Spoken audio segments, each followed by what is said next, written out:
Hi, everyone. Welcome back to the channel. My name is Nick Cosgrove, and I am back with this week's No Filter Q&A. This is the show where I answer questions related to dietary nutrition, training, and supplementation that I've received over the past 7 days from our in-house clients, our online clients, as well as our online followers. Remember, if you have any questions related to your workouts, your diet, or supplements, please feel free to email me at nick@foreverfitperformance.com. You can also DM me on Instagram. My tag name is fitcosgrove_. Okay, my apologies in advance for my voice. I've been on the floor all day for 12 hours screaming and yelling at clients. I don't have COVID. I feel fine. I'm just losing my voice. So if you can't hear me sometimes during the questions, I'll try to speak a little bit louder. All right, so let's get started on this week's Q&A. First question. Hi, Nick. What's your opinion on taking a nap after your workout? Are there any benefits to taking a 1 to 2 hour nap for recovery benefits in order to optimize muscle growth?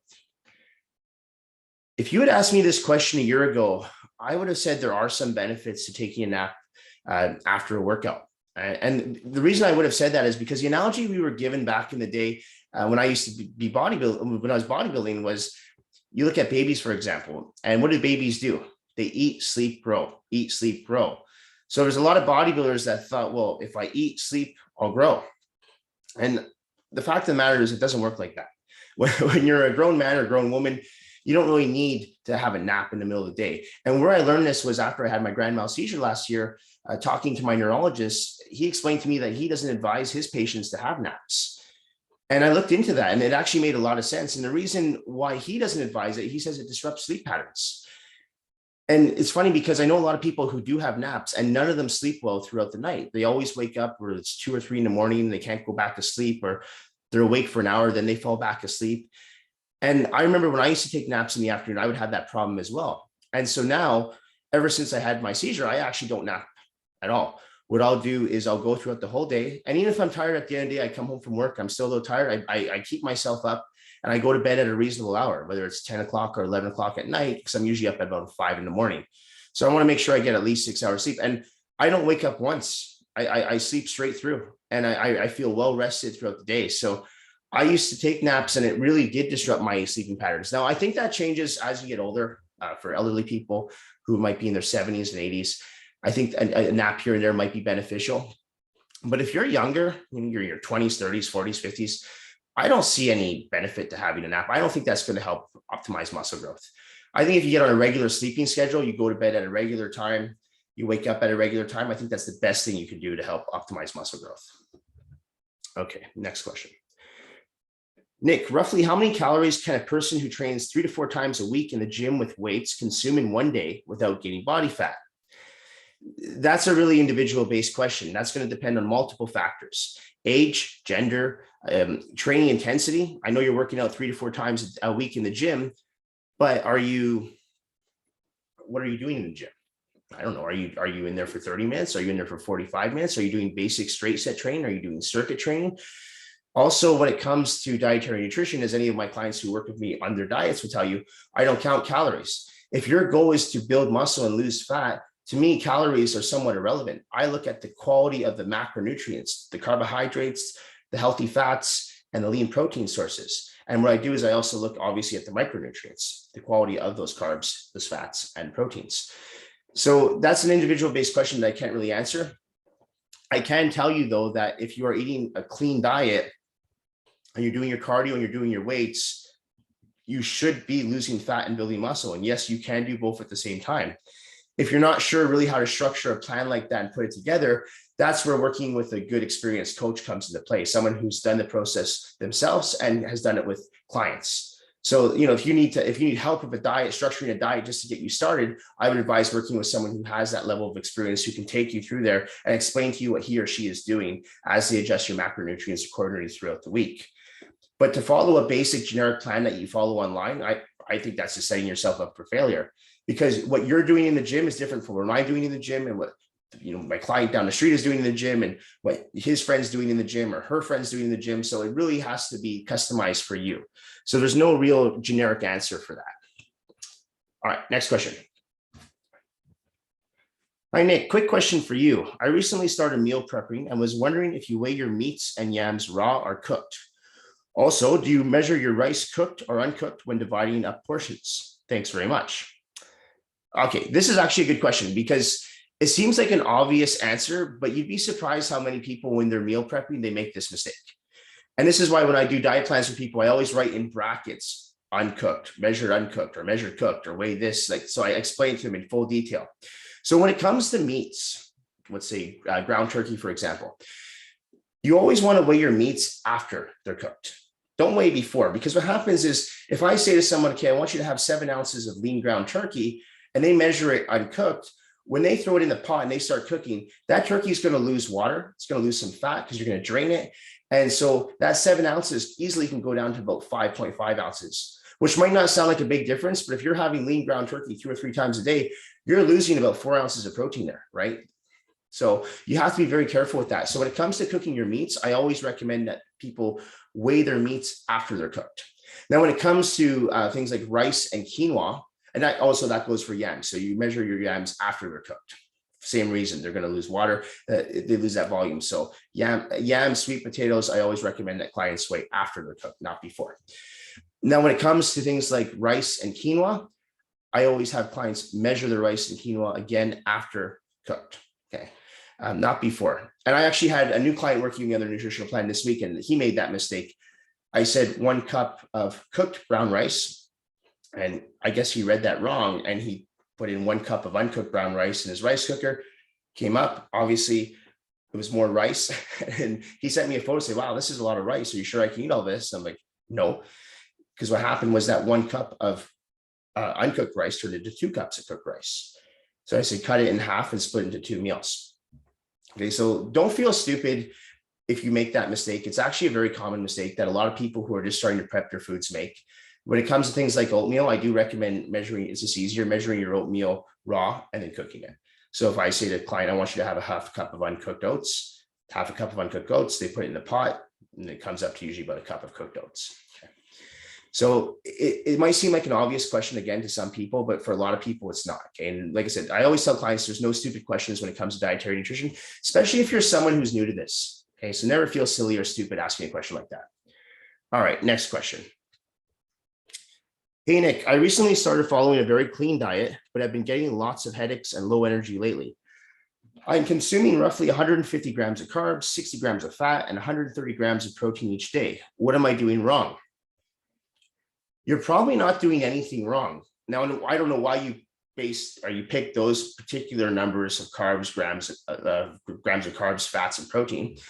But if you were someone who is following a fairly, let's say, dirty diet, maybe you're having cereal, muffins, cake, fries, hamburgers, pasta, all this bad greasy food, and then you just switched over to a clean diet, yeah, it's going to suck for about 2 to 3 weeks. Your body is going to go through hell. I see this happen all the time with new clients who come to work with me on their nutrition plan, and I warn them. I say, if you can get through the initial 2 to 3 weeks, you're going to feel great. But those first 2-3 weeks, they're hard. Think of it like, I compare it to almost like a drug addict. If you're someone who consumed a lot of sugar, you have that addiction to sugar, and it's going to suck, but you have to wean off that sugar.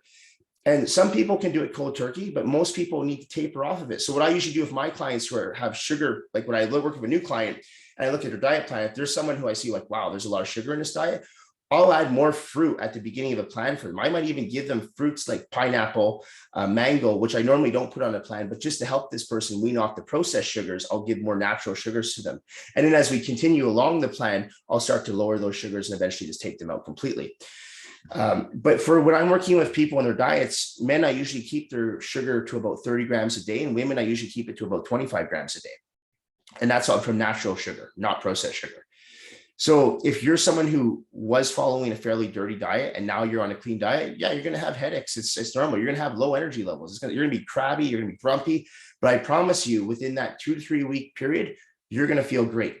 I have a lot of people that work with me and they tell me like, I don't feel a crash in the afternoon. I always have a good stable amount of energy throughout the day. And that comes down to your blood sugar levels and your insulin levels. So, and I've talked about this before, you're going to be stable all day long. Okay. You're not going to feel like you're crashing in the afternoon. You need that pick me up, you need that sugar high.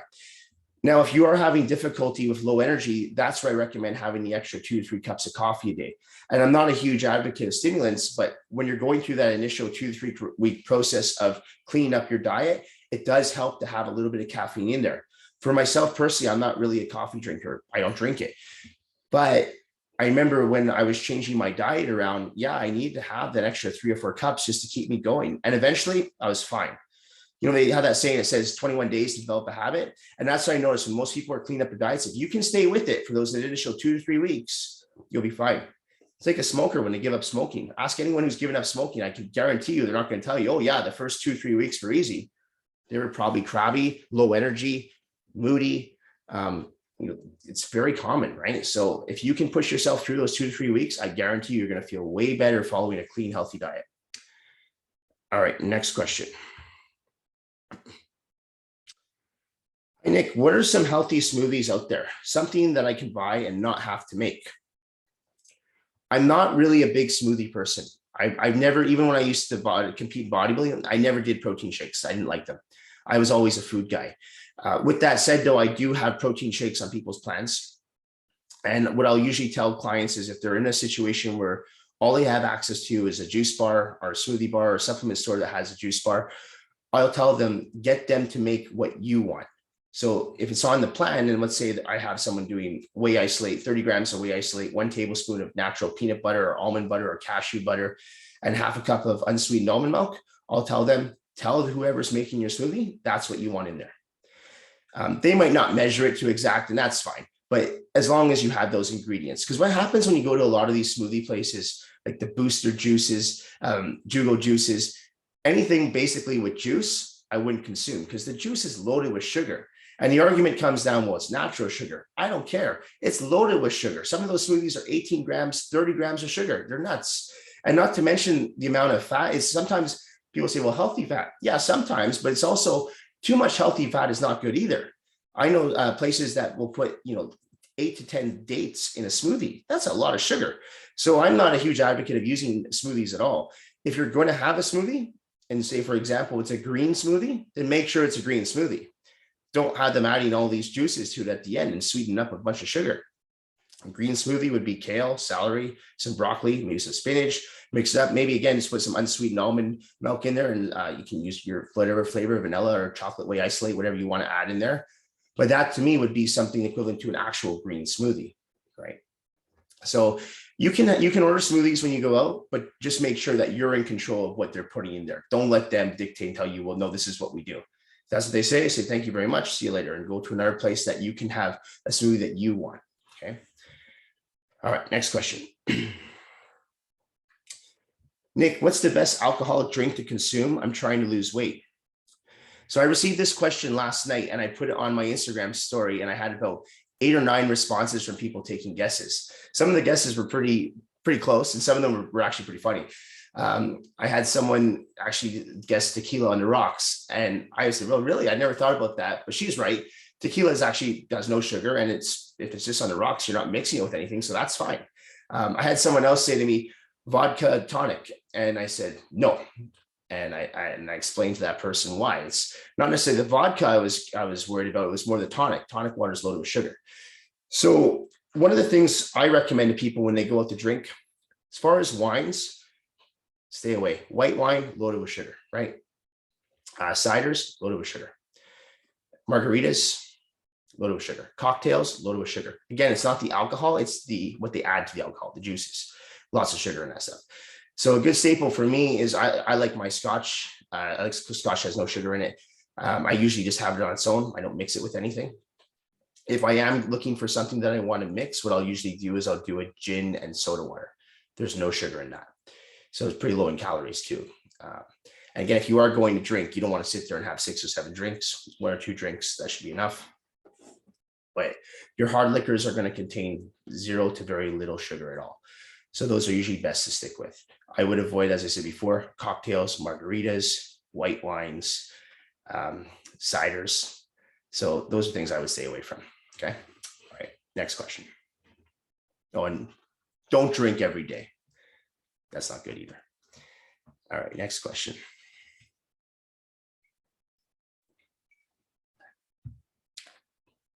Hi, Nick. I recently started my career as a personal trainer and was wondering if you had any tips for how to market your services to new clients. Also, what's the biggest mistake that you see new trainers make with clients? Okay, so let me answer that first part of that question. So I've talked about this before when it comes to marketing. When I first started personal training, there was really no social media. Facebook wasn't even around yet.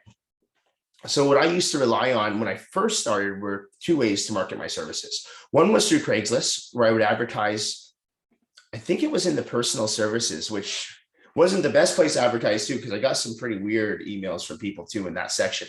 I think they may have closed down that section now. I don't know. But anyway, I would advertise on Craigslist at the time, and I would advertise free sessions. And I actually got quite a few clients from that. I think I got about a dozen clients within a 3-month period from that. And what happened was those dozen clients, they had friends and family that they would refer to me. So my 12 clients turned into 24 clients, and those clients would refer their friends and family to me. So that my 24 clients multiplied to 48 clients, and so on and so on. So my business primarily came through referrals. I also used to work in restaurants, and I worked in a few nightclubs as well. And I did a lot of networking when I was working in those clubs and restaurants. I met a lot of people. I had some business cards drawn up, and I would just pass them out, start talking to them about the gym. They'd start asking me questions on training and diet. And I'd say, look, I said, I'm happy to help you. Here's my card. Let's talk. And that was a great way to network as well. These days, it's even easier with social media everywhere. I mean, you have Facebook and you have Instagram, Snapchat. I'm probably too old for Snapchat, but social media, God, you can market yourself however you want to. And what I found is that Instagram for us is huge. I have gotten in the last probably 2 years so much business, especially online business, through Instagram alone. Especially when I use my stories, and I update my stories on a daily basis. It's work. You have to constantly be consistent with your social media, though. If you're going to advertise on social media, you can't be that person that puts up one post every few weeks. That doesn't look professional. It doesn't look good. If you're someone, for example, who just puts up stock photos, in my opinion, that also doesn't look good. Not in this industry. We're in a time now where people like to see real life things. What's going on? I show videos of my gym. I show videos of myself working out. I show videos of my food when I'm prepping. So people get to know myself and where I train. If all you're doing is taking stock photos and putting up a copy and paste tip that you found on Google, people are going to see through that. They will, and they'll just pass by it. Let's face it. I mean, how many people really go to a website these days? Maybe to check your rates if you listed your rates. But for the most part, people are Googling you and seeing what your social media looks like. So if you're trying to present yourself as a professional, you better make sure your social media looks pretty damn professional. It shouldn't be selfies of you bent over in a bathroom mirror. And if you are trying to market your services, if you're only doing a post once or twice a week, then I would just say don't even go on it at all. Like, just stay off of it. I have a few friends who are trainers who are not active at all on social media, but they've also established themselves. They're about my age and they have a full roster of clients. So they don't like social media. They just stay off it. And that's fine. But I don't like to half-ass it. Either go all in or don't do it at all. And the next question of that, it was a two-part question, I believe. Oh, also, what's the biggest mistake that you see new trainers make with clients? Attentiveness. It's without a doubt, in my opinion, why trainers have a hard time maintaining long-term relationships with their clients.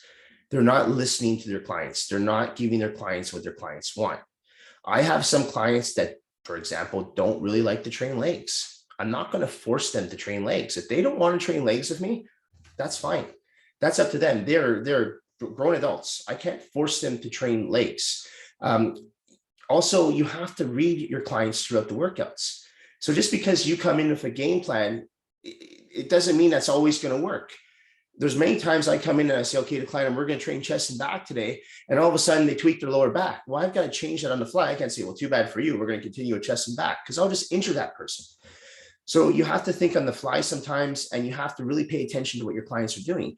There's times I'll be training someone and I normally give them, let's say, one of my guys, I might start them off with 45-pound plate aside on an incline bench press. And I watch their form and they're not getting the reps, they're not getting the range of motion. So I'll just say to them, look, we're going to take the weight down today because you're a little tight. Maybe you're tired from last night. Maybe you didn't get a good pre-workout meal in. I don't know.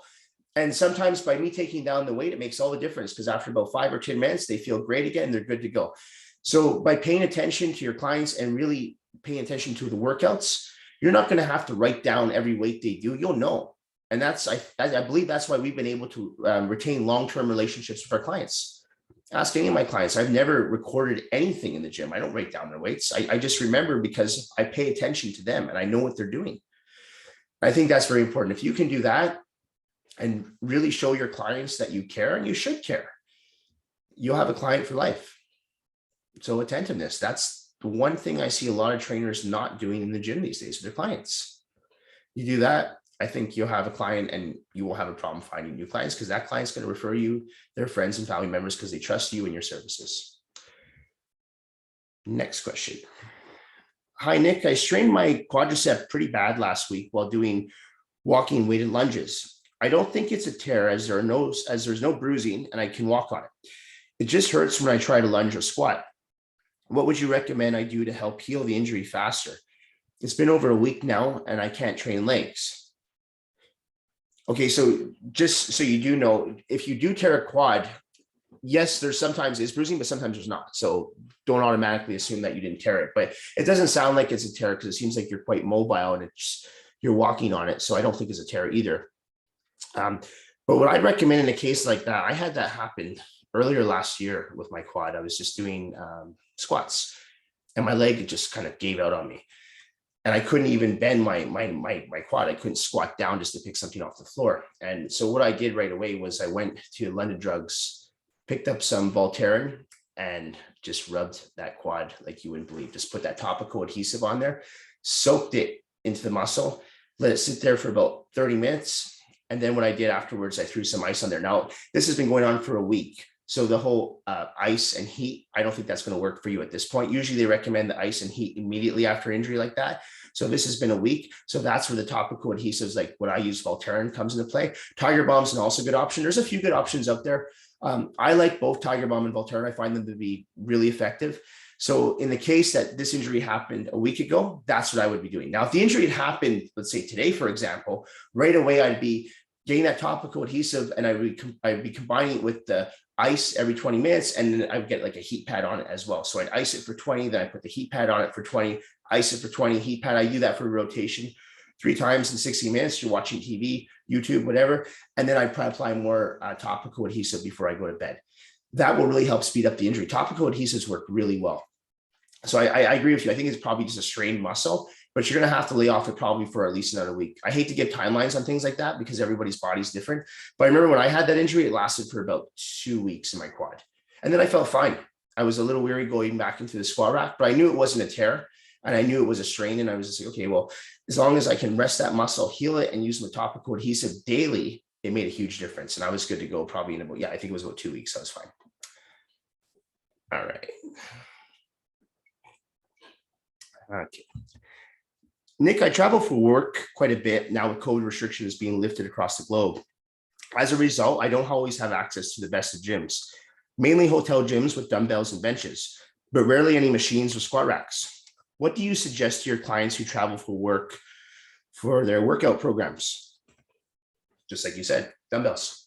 You can get an amazing workout with just dumbbells only. You don't need the machines. You don't even need a squat rack. It's nice to have a squat rack, but if you don't have it, you can get a full body workout with dumbbells. I actually have a program that I give to clients who do travel quite a bit, and it's all free weights. Because like this person, when you go to hotel gyms, you never know what you're going to find, but usually they have a rack of dumbbells. And sometimes those dumbbells will go up as high as 50. Sometimes they might only go up as high as 30.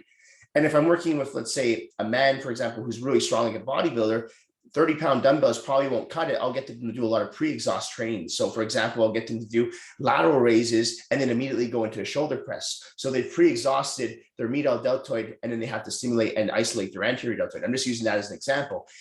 If someone doesn't have access to the squat rack, I might get them to do some weighted lunges and superset that with weighted step-ups on a bench. So there's ways to do it. And again, that comes down if you're working with someone like a trainer who can actually help you design a program like that. But don't think that you need to be in a big commercial gym with machines. I haven't used a hammer strength machine in probably 5 years now. I think the last time I used it was 2016, 17. And I haven't lost any of my gains. I actually love my workouts. It's all free weights. Of course, I have access to barbells and a squat rack, but for the most part, my workouts are primarily dumbbells.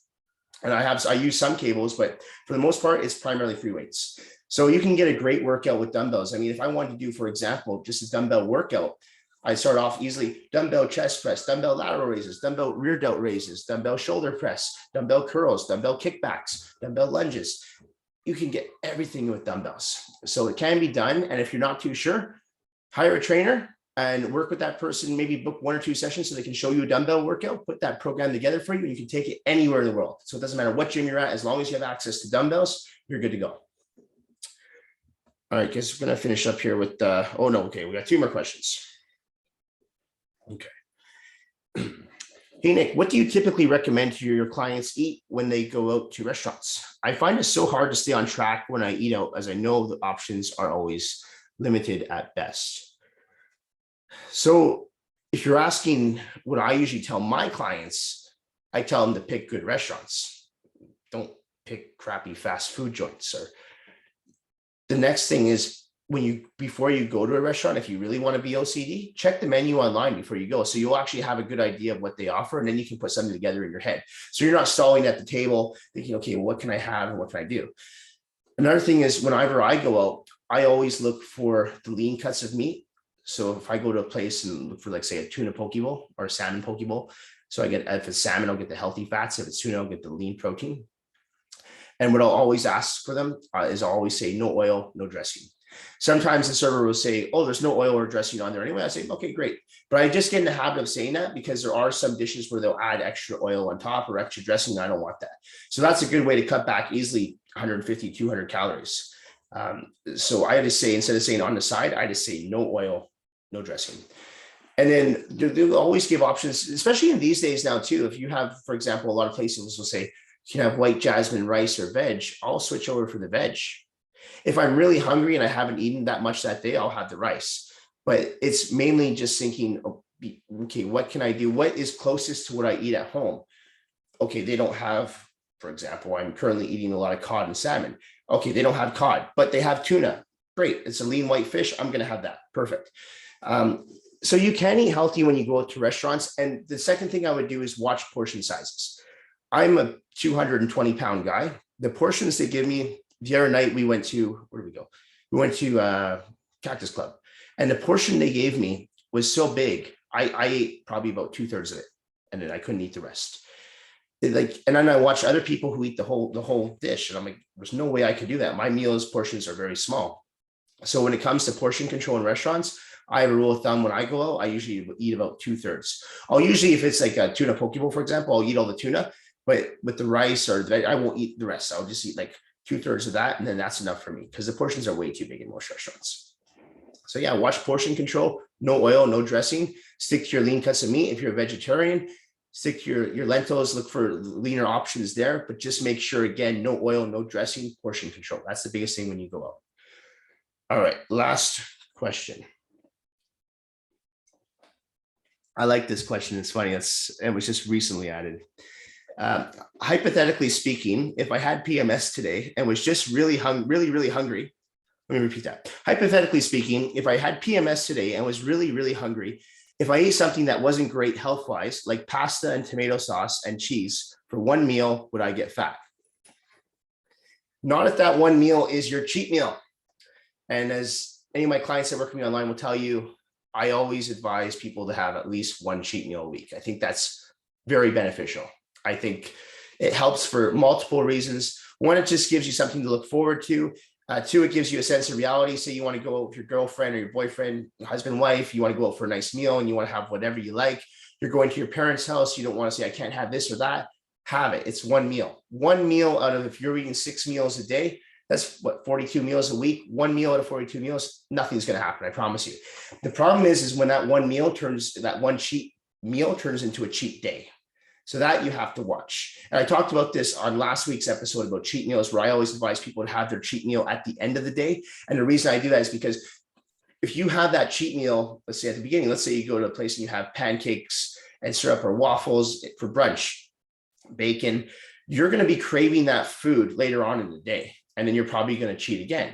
Whereas if you have that food at night, whatever it is, you go to the restaurant, you have a burger and fries at night, then you just go right to bed and you wake up in the morning and you start back on your diet again. So no, that one particular meal, if that's your cheat meal, is not going to have an impact on you at all. Okay. For fat gain, I can't see that at all going to make a big deal.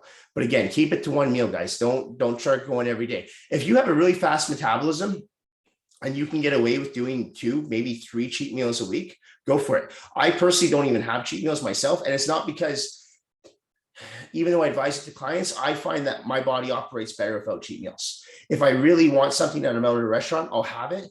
But I never like have a scheduled cheat meal for myself. But for people I work with, I always tell them have one cheat meal. And they usually like to have that one meal just at the end of the week, just for something to look forward to. So in this person's case, no, it's not going to have any impact on you negatively whatsoever. So have it. That's it for this week's Q&A. This episode should be going up on Thursday night. Just a reminder, if you have any questions related to dietary nutrition, training, or supplementation, please feel free to email me at nick@foreverfitperformance.com. Or you can also DM them to me at fitcosgrove_ on Instagram. Thank you guys very much for watching. And please remember, if you do like the Q&As, please like and subscribe to our YouTube channel. I really appreciate all the support. Okay, thanks everyone. Have a great night. Bye for now.